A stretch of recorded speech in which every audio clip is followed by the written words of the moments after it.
Let's see. Okay. Is that good? Yes. All right. So, oh, am I frozen? All right. Don't believe everything you hear. Nutrition research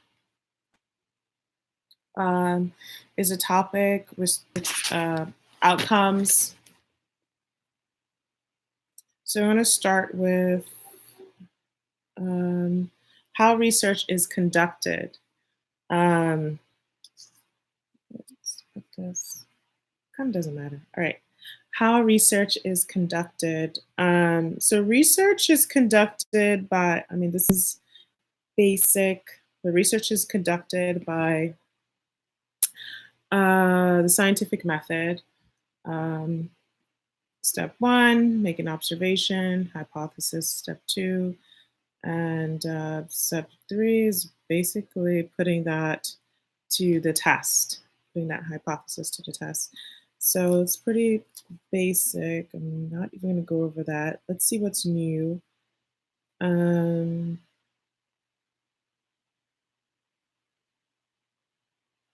So step 1, observation. Step 2, proposing hypothesis. So there's 2 types of hypothesis. These actually new to me, but the 2 types are causative and correlative. So causative is a cause and effect. Should she go into detail about this?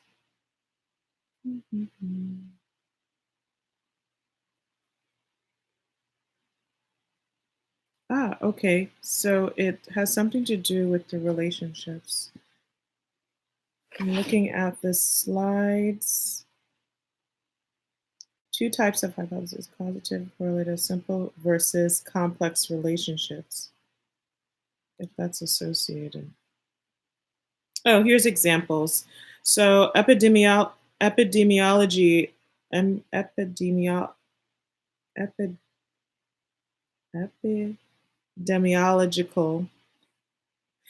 I just want to say epidemiology, but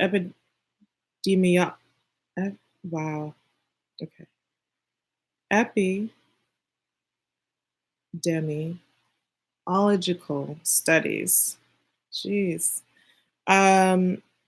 Use correlative relationships only. So basically based on observations, and then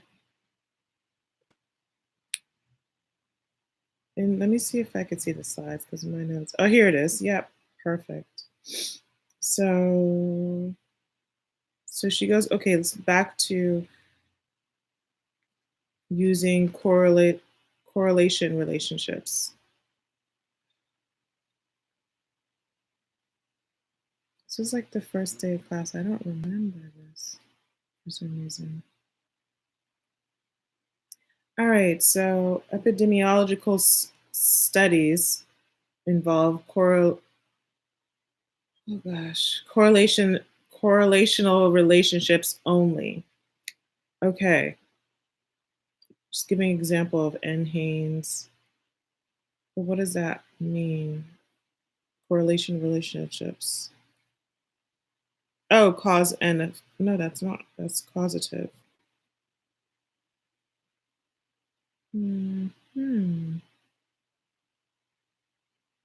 Like how one relates to the other versus like causative would be, this is cause and effect. So it's how one would relate.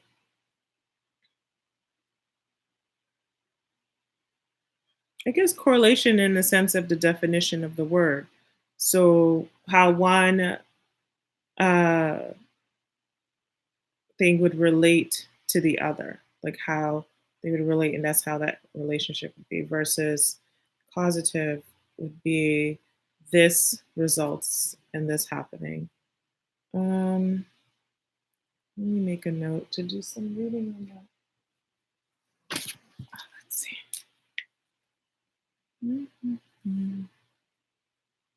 Here's my notebook.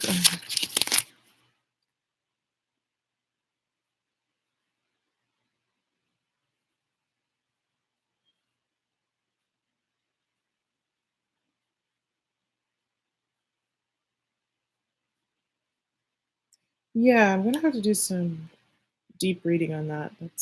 I don't remember, and it's not enough. So, reminder to do research, reading on um, the correlation relationships and also the causative. Those are two types of hypothesis that can be made.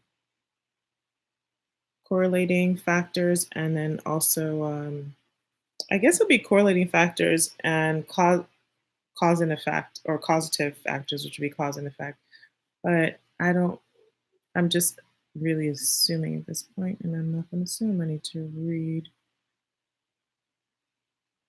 with not any slides. Okay, moving on. So scientific method. What else about it? Intervention studies test for causality, control group, types of biases. Okay, those are clear for me. The ideal nutrition intervention study.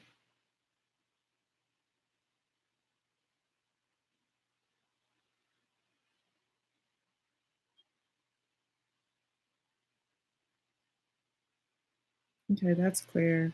I don't even need to review that. Intervention studies, advantage. That's fine. Which is costly. Difficult to control with confounding factors. All right, so I think we'll start with nutritional claims, which goes back to don't believe anything you hear, because there's so many nutritional claims. Just a reminder to self to go back to, uh, I guess, nutritional study, but I'm starting with nutritional claims. Okay, that's like a self note. So there's a lot of information out there, sometimes a lot of conflicting information. Um, the role of nutritionist would be, or dietitian would be, to determine the source of the information. So, I mean, that's given primary sources, reputable publications, the credibility of the research, quantified or qualified and knowledgeable. So those who are researching should be qualified, and I mean they should be dietitians themselves, uh, versus like a blogger or even me at this state, to make claims like this is um, healthier, can give advice, but blogs and bloggers who make claims that certain things are healthy and not, there's no science behind it. So credibility of the researchers it's really important. And who are they? Um, what makes them qualified? So that's a given. Who paid for the research? That's important too. So thinking about that is, so if, what sticks out, tobacco company, tobacco company, tobacco company does their own research or pays for their own research, and obviously, or even a drug company pays for their own research. They're going to, they're not going to put out the results that are, um, the outcomes are seen as negative, or they are not in their favor, would cause them to lose business. So that's important to consider when looking at information, like who paid for this research. um, is it the company that's selling you the actual product, or is it the company who's providing the product to you, or service. Evaluate the experimental design.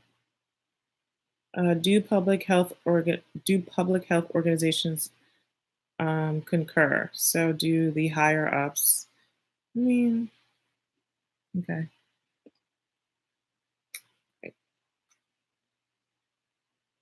So, some reliable sources of nutrition information, looking at my slides, um, American Journal of Clinical Nutrition,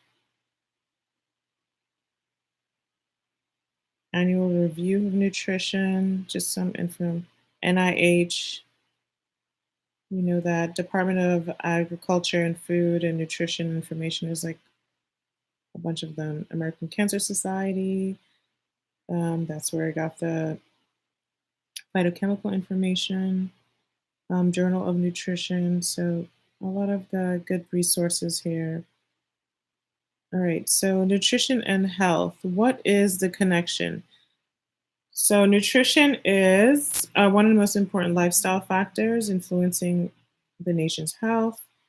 Understood major nutrition issues in the United States have shifted from deficiency concerns to overconsumptions and poor food choices. Yes.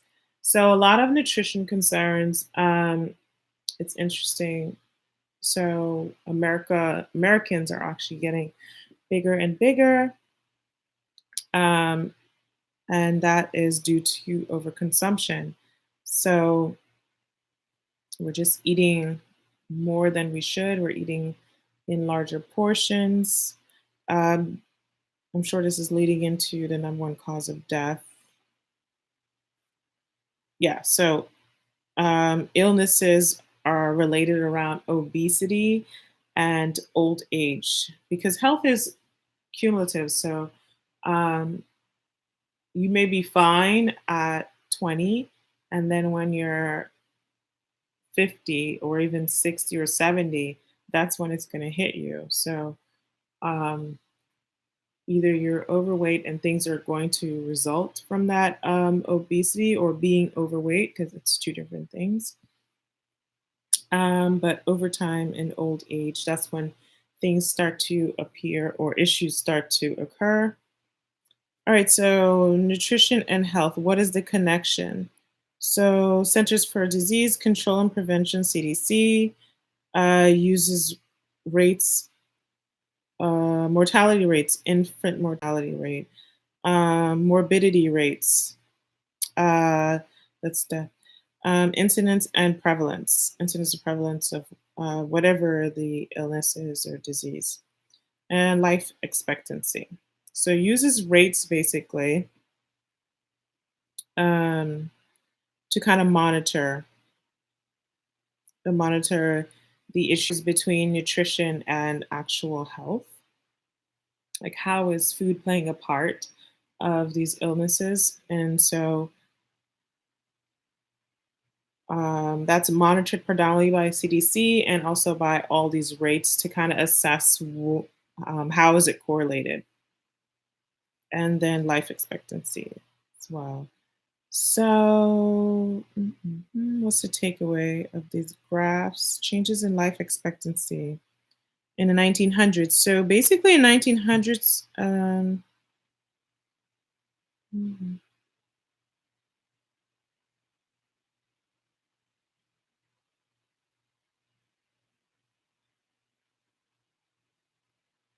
So from the 1900s, life expectancy is increased. It's definitely increased. But did it lower in the 2000s? But it looks like a slight upward curve. So it increased from in 1900s used to be around, I don't know, 40, I call that 45, and now it's around 80, 79, 80. And so infant mortality was very high in the 1900s and and has lowered, but we know in certain communities that's not the case. Without not talking about that now. Okay, five leading causes of death in 1902, 1950, and 2007. So in 1902, the lead cause of death was tuberculosis. And 1950s, it was heart disease. And I would say now, even though this is 2007, now it's heart disease still. So a big, definitely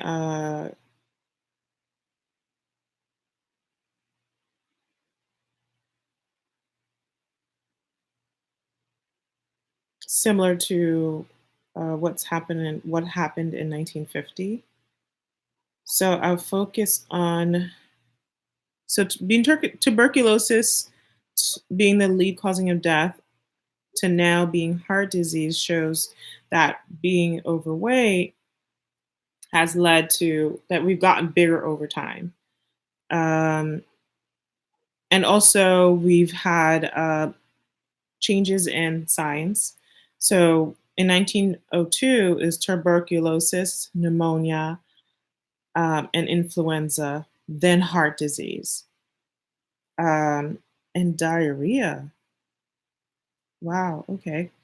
Diarrhea, then stroke. So obviously, we don't have cases of well, we don't have many, if any, of tuberculosis. Um, Pneumonia, yes, but not leading or top five.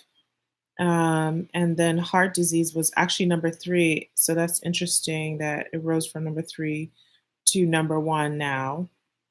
And the number of cases or like deaths um, that occurred from that have increased from 1902 to now. So that's a trend. So, for example, a heart disease, which is now number one cause of death, back in 1902 was about 100, it looks like 180, 180 cases per 100,000. This is per 100,000. So not 180 in all of America, but okay. So about 180. So in 1950s, when it rose from number three to number one, it was actually I want to say about 370 per 100,000 people. And then now, or 2007 really, but we'll call that now because they're probably going to be doing the research soon. Uh, it is about, I say 250. So it's decreased some. That's just also interesting.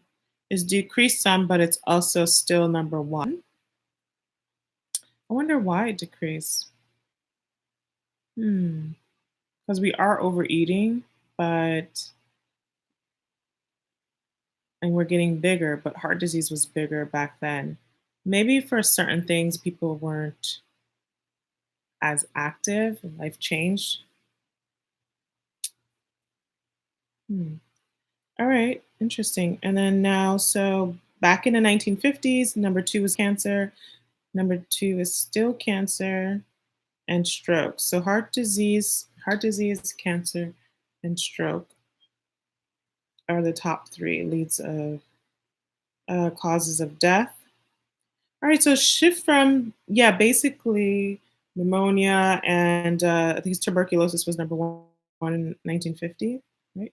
Yeah. So basically, it was a shift there from infectious disease to chronic disease, which stroke, heart disease is. It's caused by so basically infection disease caused by pathogens such as bacteria, viruses, fungi, parasites, and contagions like pneumonia, tuberculosis, influenza. So, I mean, obviously, um, we have remedies for that. We have treatment for that. We've science and technology has gotten better, so those infectious diseases don't occur as much. Major cause of death in the early 1900s, yes.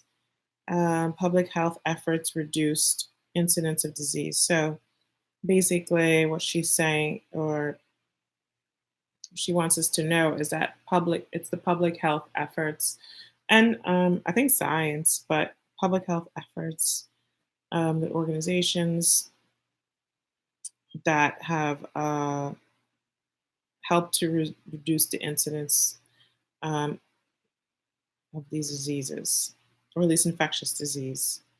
So again, so there was a shift from infectious disease to chronic disease, and so which is non-infectious illness, same thing, that develops slowly to persist over time, because exactly what I was talking about. So it persists over time. It doesn't just happen. Infectious disease happens right away, right there on the spot, well, not on the spot, but like it's more instant. And chronic disease is something that happens over time.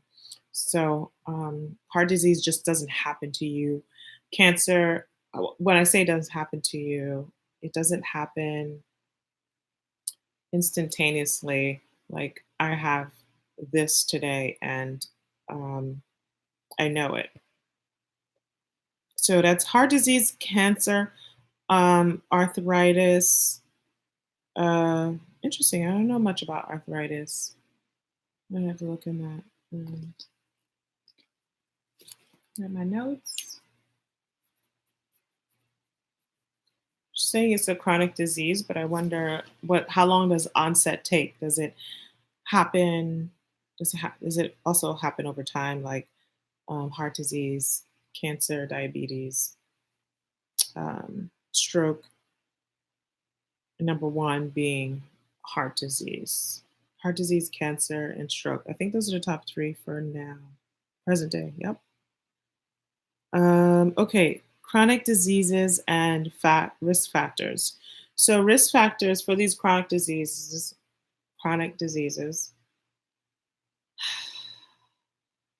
Is it because I'm on video I cannot pronounce my words? I don't know. Okay. Um, Risk factors for the chronic diseases that are, again, oh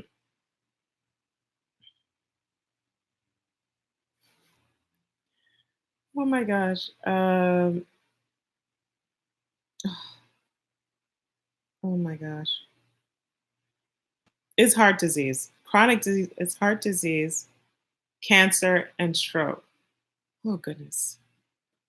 I need more matcha. All right. Yes. So heart disease, cancer, and stroke. So these risk factors are lifestyle related and environmental um, factors that affect these chronic diseases.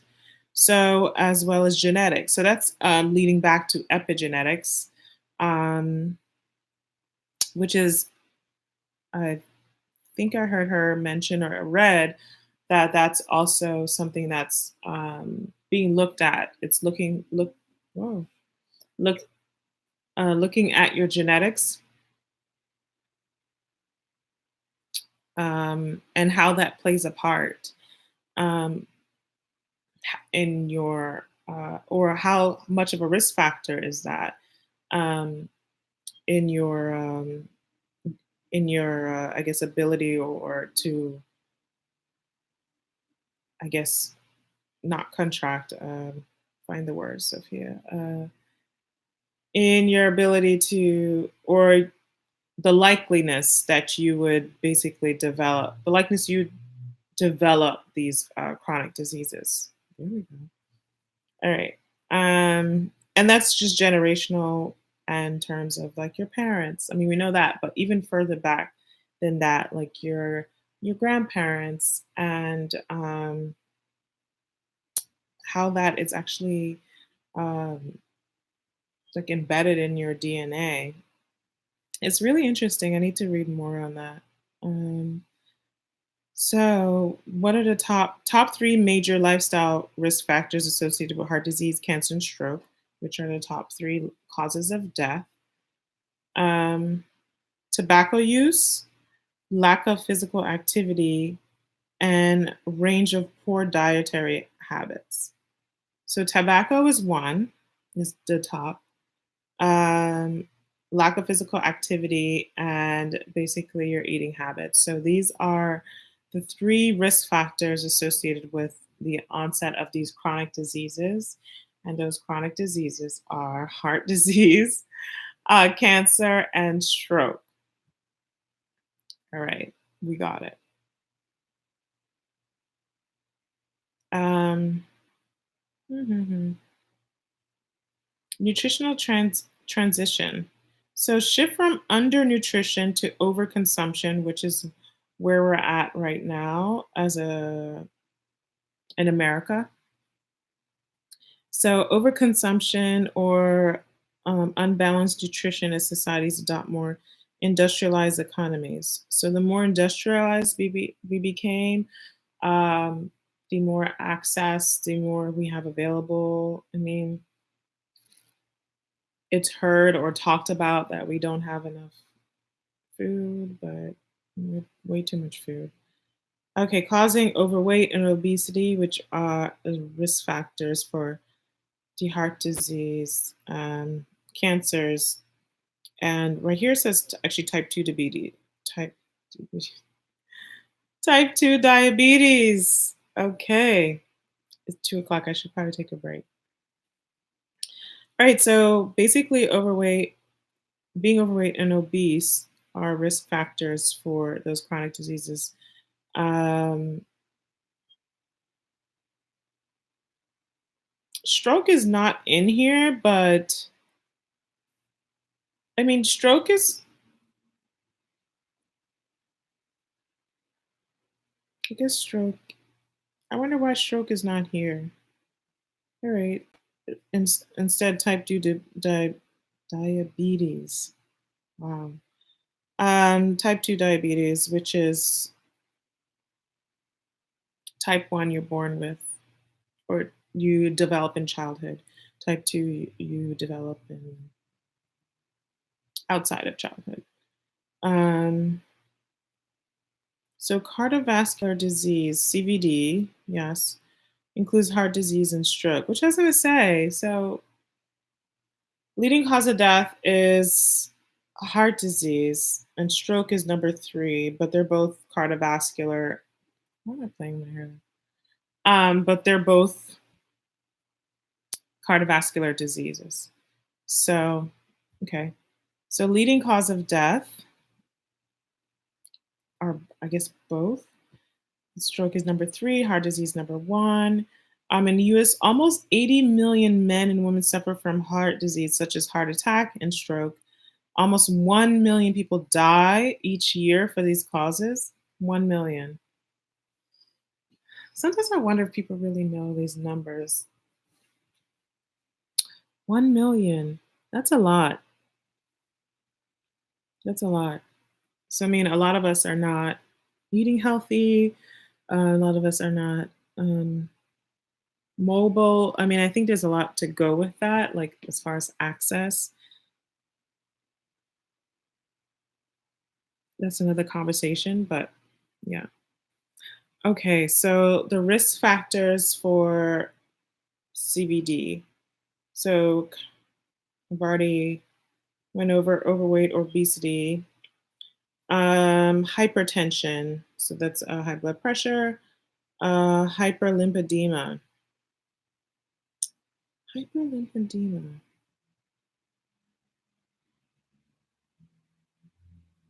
Hyperlipidemia. Lipid meaning fat. Dema. What does dema mean again? Jeez. Wait, I almost want to like recall. Hyperlipidemia.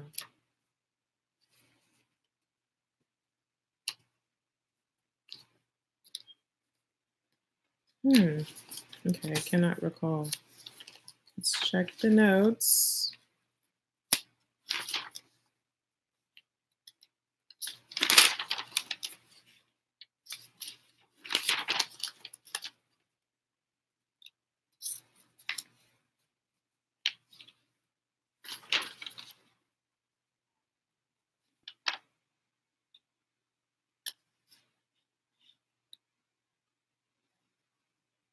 Oh, high cholesterol. I was gonna say I know lipid is fat, but I couldn't correlate with hyper fat, high cholesterol. High cholesterol. Okay. Hyperlipidemia. I need to remember that. All right. So hyperlipidemia, high cholesterol, and your body makes cholesterol already. So imagine you're overeating and you're eating a lot of foods with cholesterol. So on top of the cholesterol you're already making, you're eating cholesterol, which you don't need. So, uh, but then that leads to uh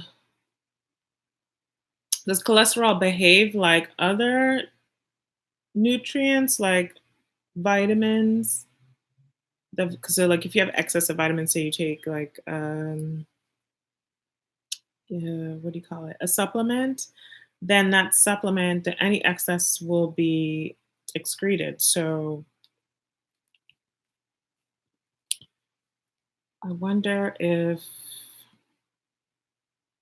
well, no, because then carbohydrates are not excreted. So maybe cholesterol is stored. Maybe cholesterol is stored like in the liver. I mean, not in liver, excuse me, stored in, or maybe repackaged. Anyway, I'm going off. So let's see. Okay, so we have risk factors for CVD, which is being overweight or obese, um, hypertension, which is high blood pressure, um, hyperlipidemia, which I just learned, which is high cholesterol. Let's read the rest. Alcohol and tobacco use, yes. Stress, yes. High fat and high calorie diet, right? Because that high fat and high calories has nowhere to go, especially if you are not and you're overweight. That means you are not working out, you're not being mobile, and so that everything is going into your stores. It's just constantly storing, which affects um, your arteries. All right. So sedentary lifestyle is all related. All related. Um, So those are the risks of CVD, and CVD includes your stroke and your heart disease. All right, so non-modifiable risk factors. Okay, so these are things, non-modifiable risk factors. The ones I've just listed are modifiable risk factors.